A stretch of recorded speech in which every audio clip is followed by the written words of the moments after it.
Today I have the pleasure of sitting down with Michael Tomalin, the driving force behind City Auction Group. As the company approaches its 10-year journey, it's the perfect time to look back at this incredible journey that they have had. Michael, congratulations on 10 years of City Group. Thank you. Looking back, what was the original vision you had when you first started this? And did you ever imagine that this company would be at the scale it is today?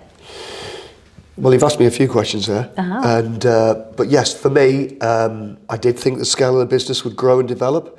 Everything that I've been involved in since I, joined the automotive industry 35 years ago has always grown and developed, because I've always shown a level of commitment and desire to make things grow.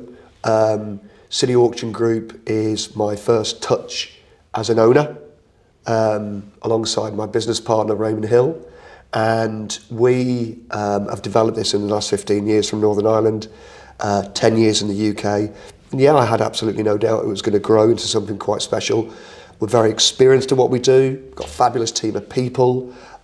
We've invested heavily into the business. Our profitability has always been pushed back into the business to make sure it grows and develops, not taken out in financial rewards for senior management team members. So in real terms, it doesn't surprise me we've moved this direction, and the longer the business is moving forwards, the better people we're getting within the business, and we're growing and developing quicker. Super. So I'll touch on a little bit about the team and how that's done a bit later. But Right. First of all, before we dive in business side, Okay. Can you tell me a little bit about you, about Michael? What first sparked your interest in this? Yeah, I mean, Michael, okay, so as I touched upon, it's 35 years. It's gone very, very quickly. I started off in the kind of late 80s with the UK's biggest remarketing company, British Car Auctions. It was a great training platform for me. I was on a management training scheme, and I went through the business for 4 years prior to my next move, and which was across to Northern Ireland, which a lot of people questioned at the time, but it was a good move for me. And why did you move to Northern Ireland? Because I went from being trained by the most military professional organisation to a small independent that was positioned in a very small region, and I wanted to see the difference.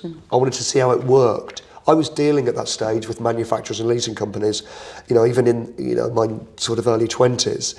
I was account managing Ford Motor Company, Europcar, the Ministry of Defence at my site, at my centre in Peterborough. And, I wanted to understand what it looked like at a different level, in a different, smaller league, to see if I could learn from that as well. And I learned hugely from it. I mean, so much so, I stayed with that business in the end for 17 years. And again, that developed and grew, I would suggest, 25 times the size it was from day one when I entered that business. So I've always been, people say you need a bit of luck, and you do need a bit of luck, there's no doubt about that. But I've always been very keen to make sure that everywhere I put that effort and commitment into grows and develops for not just me, for the business and for the team. Okay. So you obviously work closely with very major manufacturers, financial institutions. Yep. How did those early roles prepare you for these collaborations now? Very lucky. So in the early days, I had a manager who was my mentor. I had a manager and assistant manager, actually, who was my mentor. Ron Thorpe was the branch manager at Peterborough, who I absolutely idolised. He was one of those guys, he was a great dresser. He used to work in Savile Row in a previous employ. He always looked the part. Is this why you look the part? I don't know, potentially. I mean, I think I still maintain he was a better dressed guy than me. He was fabulous, and he gave me my first opportunity. Okay. And he was just one of those guys he was my mentor. He had an assistant manager in the business, which is another remarkable story, which was Paul Kavanagh. And Paul Kavanagh was BCA for 42 years, and he was the assistant manager at Peterborough, and he taught me the basics. He trained me from a boy about all the different territories of how you conduct yourself, how you learn every bit about the business, because we started at the bottom, we were on the ladder. There's one thing they did, the very first day I turned up, suited and booted, aged 19 years old, they pushed me out into the yard and said, report into the yard manager, we want you to learn how the yard works for 2 months. And I was like, wow, I'm going to start parking cars. I'm going to start, put stickers on windscreens. And it was remarkable because I never thought that 2 month period would stand me in such great stead for my future, so I can talk to my own people in the yards, explaining how we park cars, what the volume should be per day, how we present them, how we make sure we're the best in the business at it, and all those kind of things. So, it was a great starting point for me in there.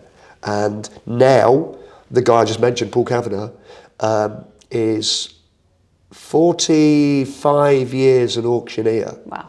And he is the slickest auctioneer, not just in my business, but he is the slickest auctioneer, I believe, in the industry. Okay. And he was my assistant manager, taught me so much, and came back to work for me approximately 3 or 4 years ago, when he left that organisation after all that time.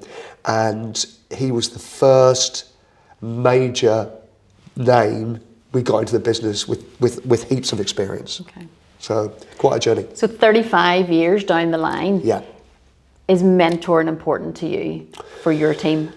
And why? And why? Yeah, I think there's different mentors in our business, not just myself.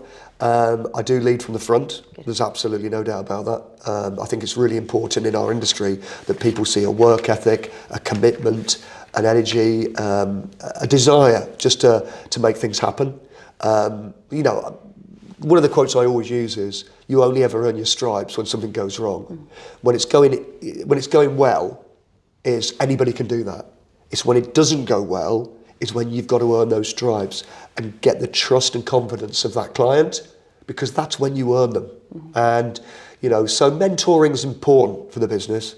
We've got a great team of people in it now, some really long-termers that are in the industry from the day dot. Darren Bettridge, 40 plus years. Zyger Jenkinson, 30 plus years. These are all major level people, yeah? Lee Connors joined us recently, 20 plus years. Daniel Smith in our PurpleRock business, 20 plus years. Chris Martins, 35 years in PurpleRock Logistics, our movements company. He leads it as a shareholder, a great operator.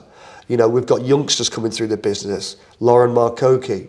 We've got people in Belfast, our different offices. Helena O'Neill, David Scott, Richard Smith, Lynn Gervin, all with years of experience. So the young team that are coming through behind the senior management people, they've all got mentors in all the different territories. In administration, we have good people with Cheryl Carson in Belfast. The whole team, she's their mentor. I think we touched on this, including external third-party valeting teams, other operators in our paint booths and so forth. We're talking about a team of now over 200 people. Yeah. And there's an immense experience in there. And a lot of them are mentors in their own way to their own departments. And that's really important, because as we grow and our footprint grows even bigger than it is today, you need to have leaders. And we have got leaders now. You do. Okay, so let me take you back a little bit to your entrepreneurial spark, because you very obviously have that. Can you talk to me about the turning point that made you take the leap into business? Okay, so I'm going to go back to my schooling days. Okay. Right, my school days in Stanford School and King's School. So I was a very average pupil academically, but when it came to putting my foot on the rugby pitch, or running, swimming, cricket, football, whatever it was, I just seemed to have that knack where every teacher in my school wanted me to be the captain of the team. Now, I always found that quite remarkable. I was like a 15, 14, 13-year-old kid, and went onto a rugby pitch. I was like the smallest guy, if you like, in weight. I was slim, slender, unlike now. And I was on the pitch, and they picked me as the captain. Yeah. And I couldn't understand it. These are big rugby schools, yeah, as an example. And I was the rugby captain all the way through. And even those kind of people in those, Stanford, King's School, big brand schools, yeah, they chose me to be a captain. And I always kind of questioned it in my own mind. I didn't have the confidence to understand why they liked me being the captain. Was it because I was vocal? Was it because I was just a natural leader? I don't know. But I think then going into my business life, I very quickly wanted to be the lead. one of the reasons why I left my initial organisation to come to Northern Ireland was because I knew very quickly that I could become a general manager, and I was age 23. And so immediately I had people that reported into me. I had to do P&Ls. I had to understand how the business operated, what profitability we had, how did we move vehicles economically, all those kind of things very early, which possibly wouldn't have happened at a larger organisation. Mm-hmm. So it was great training ground for me. So yeah, I mean, now the entrepreneurial bit for me, quite straightforward. I think it was naturally in my blood. So when the moment came in 2009 and I departed the company in Northern Ireland, I immediately was of the mindset that it was going to be the next project would be my project. And albeit I had to do it with a partner who supported me and has supported me now and works very closely with me for 15 years, Raymond Hill. And, I have to be absolutely honest and brutally honest. Probably without that guy, I wouldn't be sitting in front of you today, because like everything in business, I said earlier, you need a bit of luck. Mm-hmm. And he was my bit of luck to be able to invest into what my philosophy was, to make, to take control of the Northern Ireland region corporately, with all the manufacturers and leasing companies, with dealer groups, financial institutions, and then in turn manoeuvre that business into a UK marketplace, for which we're here today because we're 10 years into that now, which has been a remarkable journey, which I could talk about all day. It's an exciting journey. And you ooze confidence. On a personal level, have you ever experienced the imposter syndrome? No. Okay. There's one thing that a lot of people say is I'm always positive. Okay. People actually question me sometimes whether my positivity is real. Yeah. Over the years, it's been questioned. Are you just like that because you just want to come across as a positive person? I'm just positive, But I also understand that both personally and in business, you need to reflect on things when they don't go wrong. When they don't go well, should I say. Things do go wrong. And for me, you learn so much more when you've got to consider that something hasn't gone correctly, that you haven't performed to the best of your ability, your team hasn't performed to that ability either. So I think from that perspective, you learn so much more from the failures. And I know we read these things on, podcasts and so forth all the time, we hear them all the time, but it's true. Don't ever be worried about failure, because you know what, when you fail, you'll think about that and you'll delve into your headset and your mindset and work out how you can make sure it works next time around. You're not going to win every game. I say that to the team every week. You're not going to win every game. So going back to confidence, I think it's just built within me. And from your rugby days. Well, yeah, probably, yeah. Because again, you don't win every game, but you just got to make sure you win.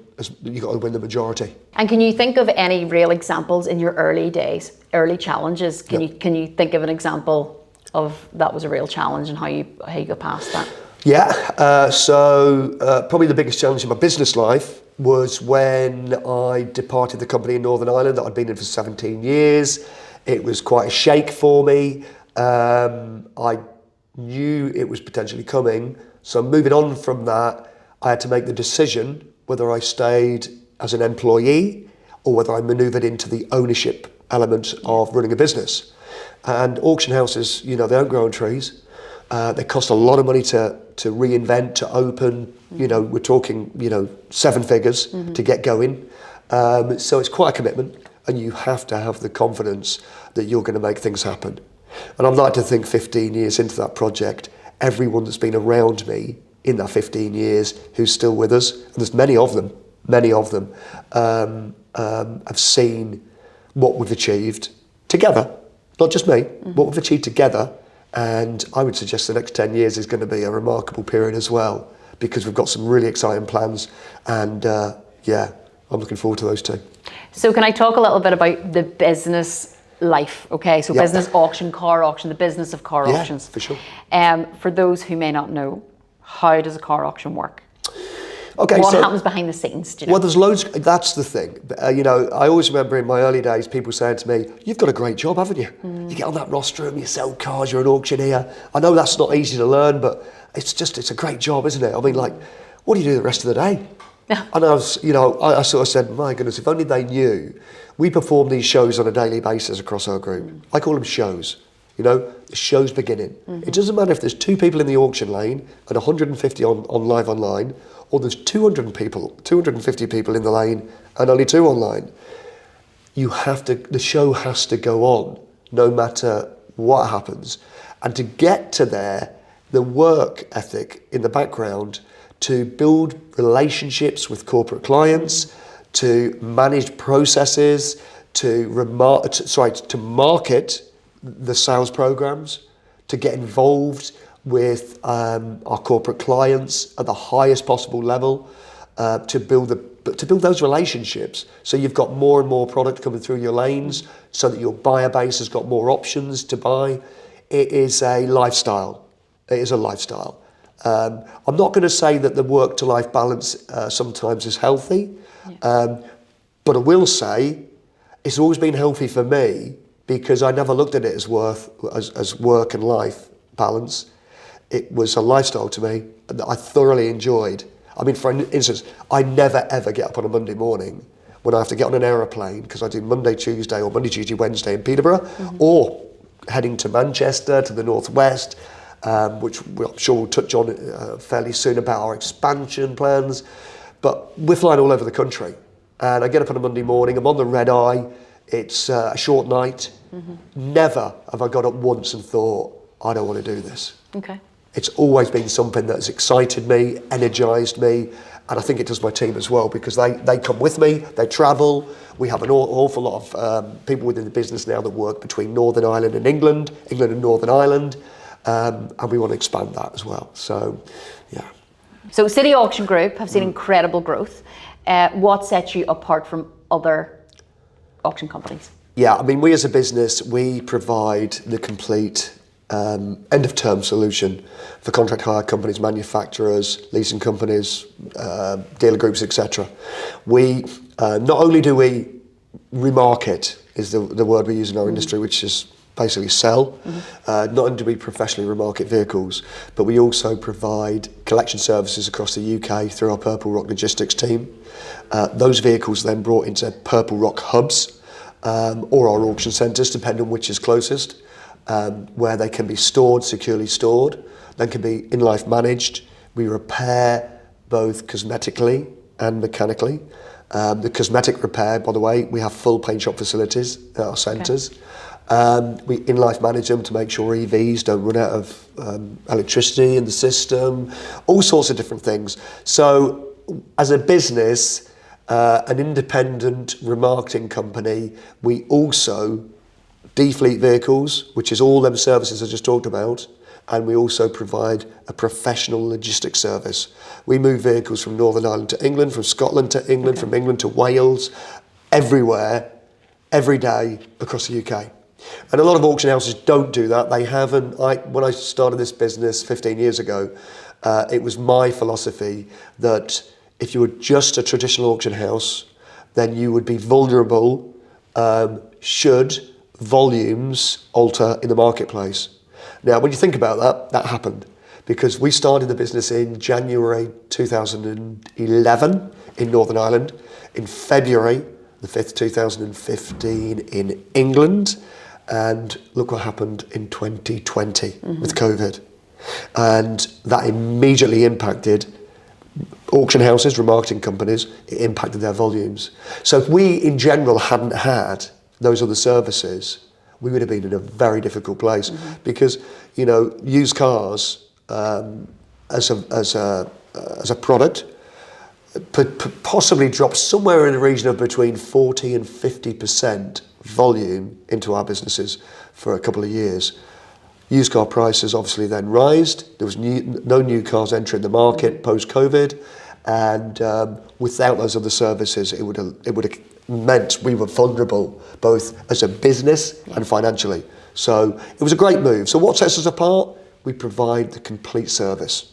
And that is something that we're developing as we speak to make sure we've got more PurpleRock centres to support our remarketing solutions. I would even go to say that PurpleRock as a business or a department within the City Auction Group will possibly outgrow City Auction Group in the next sector. Okay. A little bit of a fun question for you. Go on. All these years in car auctions, what's the most unusual or exciting car that you've seen come through? Seen a lot of supercars. That's probably as good as it gets, I think. Okay. The remarkable thing is, you would think somebody that's been in the automotive industry for 36 years, who is an owner of a auction house and logistics company and a defleet company, would be a petrol head. And I'm not, and I've never have been. I've always looked at a car as a product that the more we sell, the better we do. You know, with a stockbroker belt, auction houses are the stockbroker belt of the automotive sector. You know, we capture the vehicles, bring them to a centralised point, and then remark them back into the networks, because 99% of our business is back into the automotive sector, the retail sector. So we remark those vehicles back into that sector, and that's how we make our living. So as a customer coming to one of your auctions and they've never been before, what advice would you give them? Okay, is do your homework. Okay. The journey, like every journey today, starts usually as an online journey. We've got a website where you can view vehicles. You can view, I mean, it's never been more transparent as it is today. You can look at a car, you can have a look at the mechanical health check on the vehicle, the cosmetic cosmetic check on the bodywork. You've got service histories, you've got quality vehicles on there.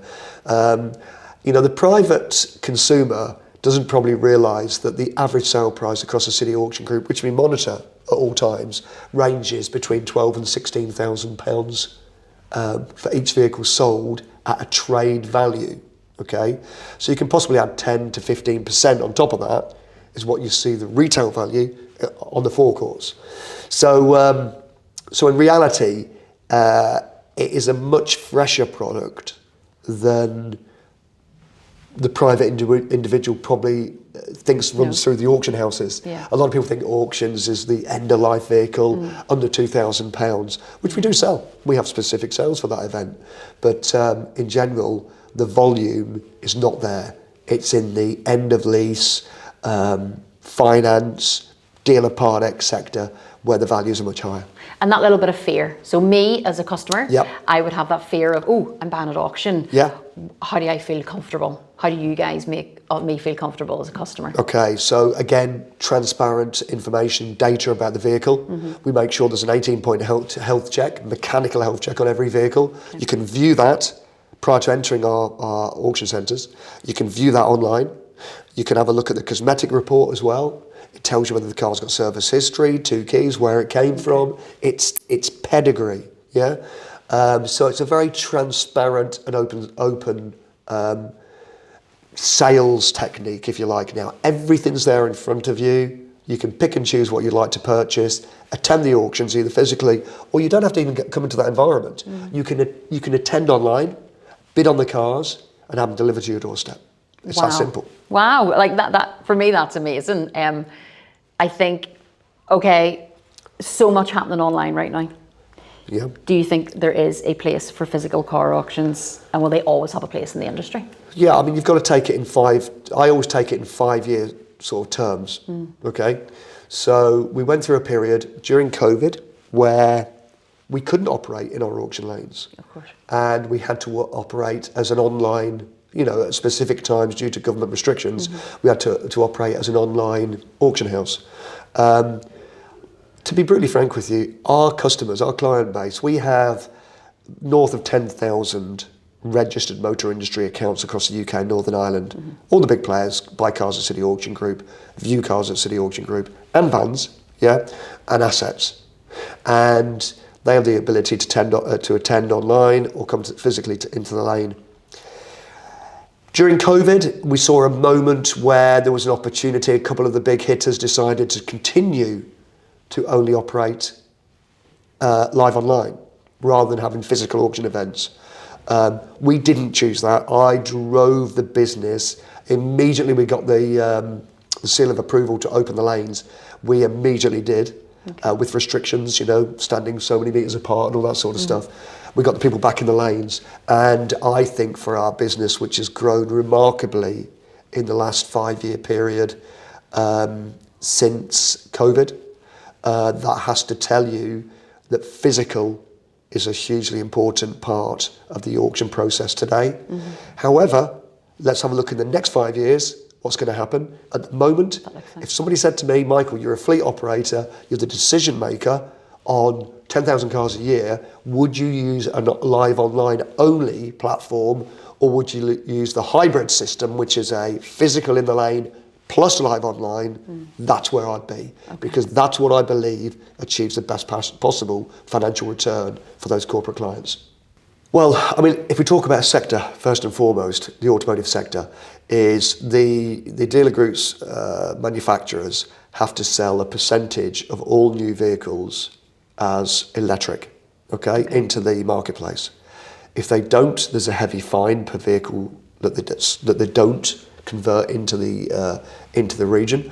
So for instance, I think in 2024 it had to be something like approximately 22%, I believe, of all new cars registered through the dealerships had to be an electric vehicle. In 2025, I believe that's late 20s, somewhere in the late 20s mark, and that number keeps moving up until every vehicle at this current time and the EV mandate has to be registered by 2035 as electric or hybrid. It can't be petrol or diesel. So there's a lot going on in that sector. Now that may change because a different government may come into a position which has a different view, but that's what it is at the moment. So electric vehicles have slowly but surely started driving through the auction lanes. Not just recently, in the last 18 to 24 months. Corporately, the company car driver wants to drive an electric vehicle because he gets such a benefit to his taxation, his benefit in kind. Those vehicles are going to still grow and keep growing. The important factor is the consumer purchaser, the private guy in the street who wants to drive an electric vehicle. Now he is a slow bird at the moment, but there's no doubt as you're driving around Northern Ireland or you're driving around England, you're seeing more and more electric vehicles. They're entering our auction houses at a rate of knots. We're getting more and more electric vehicles and quite big numbers. So we've had to bulletproof our businesses to ensure that we have electric charging capabilities at every site. That we have, for instance, recently, well, probably a year ago actually, we were one of the first auction houses to get the EV accreditation certification, so that we're accredited, that we understand how you manage and handle an electric vehicle while it's in your jurisdiction. That's another important thing. Also, we have an underbody chassis scan for every single vehicle that goes through our business, and that's very important too, because every car that you view that goes through the City Auction Group's process has an underbody chassis scan to allow the customer to have a look and see if the battery cover on an electric vehicle has been damaged. That's crucially important because many of the manufacturers will not stand over the warranty if the battery cover of an electric vehicle has been damaged. So these guys are looking at these sort of things. It's crucially important. We're also in talks with a company as well to provide a battery health check for electric vehicles, which will go live in the next couple of months, which is an important movement as well. But we've got some big contract hire companies, the largest in the business, the big guns, who've got lots of electric vehicles coming through our systems. A year ago, they were challenging, to sell a number that were coming back through the system. Today, that isn't the case. There's a marketplace there. The retail marketplace understands that they've got to start purchasing these cars. If they don't purchase electric cars, they're not going to have full forecourts. So the wheel's starting to turn now. You can see it happening. I think it's quite exciting. I've always been pro EV. I'm not against it. A lot of people say, I've got range anxiety. Where are we going to charge these things? How are they going to put an infrastructure in place? For me, it's going to happen. So be prepared. in the next 5-10 year period, electric vehicles at this moment in time will take the lead over petrol and diesel. Absolutely. So it's really integral for you as a company. Hugely. To make sure that you are on that and that you're moving with the times, essentially. Yeah, I mean, look, whether it be technology, whether it be electric vehicles, we as a business have always led the market. In tech, we were the first auction company to have a smartphone application where you could go on to view our cars, view all the data about vehicles on offer, and then buy the car from your smartphone sitting by a pool in Marbella. Wow. Everything. We had that from 2011, from the day we opened the business. So we invested very heavily in technology, and we've invested very heavily in how we manage and process electric vehicles. At both PurpleRock, by the way, and City Auction Group. Very, very interesting. Let's talk a little bit about growth and scale, because obviously I think it links really well back to you've obviously had to use that EV thing to really grow and scale as well as part of it. So I probably want to ask, what were some of the defining moments for you that helped grow this business to where it is today? The biggest one would have been the movement of the company into England. Okay. So as we're here today because it's a 10-year anniversary of our movement into England. That was crucial because for the business, for the brand, Northern Ireland is a great region. The Northern Ireland people, they're all motor people. They're all petrol heads. Oh yeah. I think I read somewhere recently. They have more vehicles per head capita than anywhere else in the UK. Do they? They do, yeah. That doesn't surprise me. Absolutely, yeah. Motorbikes, cars, all that sort of stuff. Yeah. Petrol heads, they love it. So it's a great region to be in. Albeit, there's less than 2 million people in Northern Ireland. We've touched upon 60, 70 million people now in the UK mainland. It's a huge opportunity, and one that we take very seriously. Our footprint is growing. Every quarter there's another delivery centre, there's another D-fleet opportunity. We're over there looking at how we can expand our footprint in our auction centres, and it's not to compete really. Our corporate clients are talking to us about how we can assist them with managing more volume, making sure that we've got the nationwide coverage in position. And we have got that in lots of areas, vehicle delivery centres, PurpleRock logistics, completely nationwide. So we've got to ensure that PurpleRock and City Auction Group support that growth as well. So exciting times ahead in the next 5 years. Don't tell me too much about your projects coming up because I want to ask you that. But I do want to ask you that no business succeeds without a great team. And you obviously have a great team here. You can see that. Yeah. How did you go about building your team? Yeah. What do you look for in people? Work ethic, no doubt about it. Experience. I'm a great believer that, many of my team at a senior level are 50 years plus. Okay. They've got a lot of experience. I value their input. They're really good operators. They're not just a safe pair of hands. They go the extra mile. They're committed to the cause. They've worked for some of the biggest organisations in the industry. They thoroughly enjoy working at City Auction Group because they get a carte blanche. They get the opportunity to put their own kind of marker on the business, which I don't think in some cases you get at these bigger organisations. You might be more limited. There's different departments. You have to deal with so many different things. So as a business grows, it's more hands-on. There's no doubt about that. But you're right. The team is crucial, and we're developing a great team. I think I touched upon it earlier about some of the great people in the business. But we've also got good youngsters coming through the business as well now. My own son is in the business in Peterborough. He started in the business a few years ago, thoroughly enjoying it. Raymond Hill, his son Oliver, is in the business in Northern Ireland. Same thing, he's loving it. We've got people in our finance departments. We've got people in every area of the business that come in as basically administrators, aged 17, 18 years of age, who are now departmental managers in a 3 to 5 year period. So growth is crucial. You've got to look after your team. Yeah. The team work extremely hard across the year to support my philosophy, my aspirations for the business. We were, they're rewarded very well, very well looked after. We just recently we closed for Christmas for a 10-day period.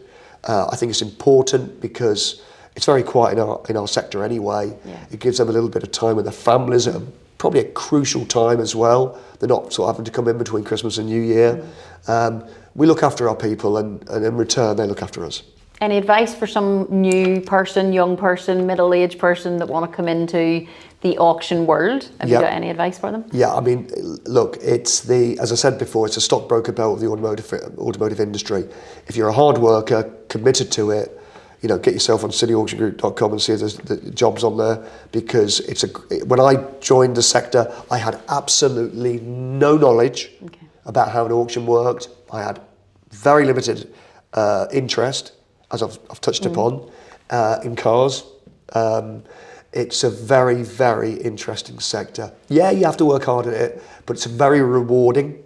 It's been a great journey for me. So I can't think that much has changed. Any youngster out there leaving school, leaving college, doesn't know what to do, if you get the opportunity to work for an auction house, take it. Now I want to get on the real exciting things. So, future of City Auction Group. Okay. And I'm really, really excited, obviously, to talk about, because it is the 10-year anniversary. What is next for you guys?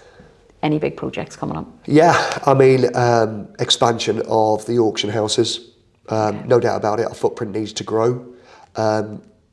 We, as a business, have developed so fast. I mean, the movement is incredible. With PurpleRock, with delivery centres, with volume. I just was talking to the team yesterday in Peterborough, how in the last, since 2022 to 2025, we're selling 3.7 times more vehicles, in a 3-year period. Yeah. It's immense growth, but that takes a lot out of the team as well. So as much as you want to grow your business, which we are doing at our current centres, you've got to be very, very careful that you don't move too soon also, because you could overstrain the business. You've got to have really good people. So we're out in the marketplace at the moment looking for people to join us, on the hope that we've got then a really good introduction into our new centres of really experienced personnel. So it's always about timing. I always state that it's always about timing in this business, and we've grown so quickly. We've just got to make sure that we're ready for the next move. But we've got exciting plans. There's no doubt about it. We want to develop. I think there's opportunity in Europe too. Okay. We've got online. We talk about online.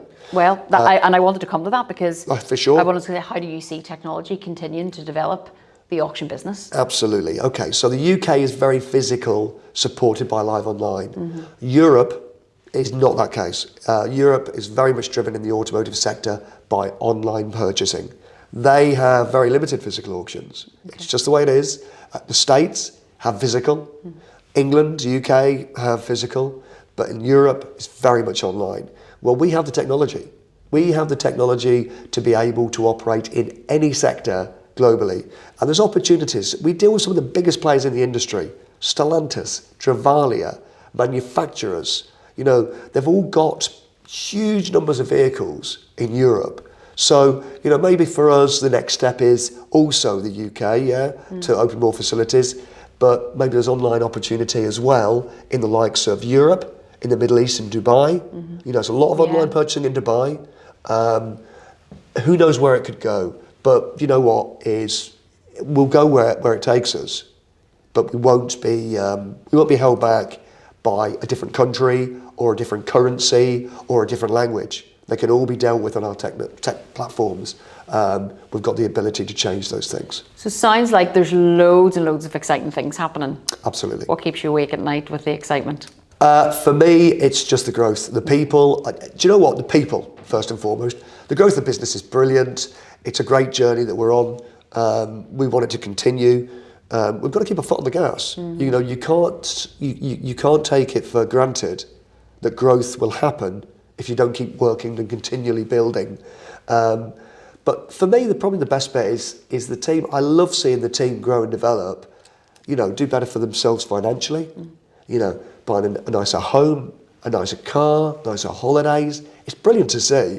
And I've seen people come up through the business who, you know, earn huge more money compared to what they did when I walked into the business.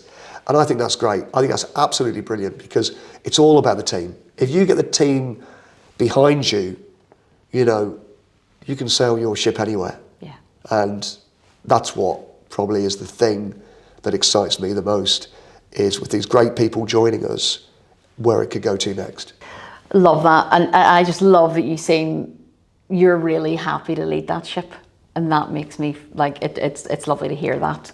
You can see the excitement in yourself, and you're obviously here for the people, and that's lovely. 100%. Can I ask, for anyone a little bit like starting out in business today, so thinking of doing this themselves or potentially a business, there's a best bit of advice that you give them? Be prepared. Be prepared to work tirelessly at the project in the first 3 to 5 year period. It's going to be a roller coaster ride. I'm a very experienced remarketer, and so 20 plus years in remarketing, then came into a business where I was an owner. I had some great people around me at that time, i.e. my partner, business partner, Raymond Hill at the time, who had run a business, So for me, you've just got to accept that even though I had all that experience and knowledge, just getting your marker in the ground can take 3 or 5 years. And you don't get the financial reward, absolutely not. You will not get the financial reward probably for 10 years, if not 15. Because if you're building and developing, you're putting the profitability back into the business.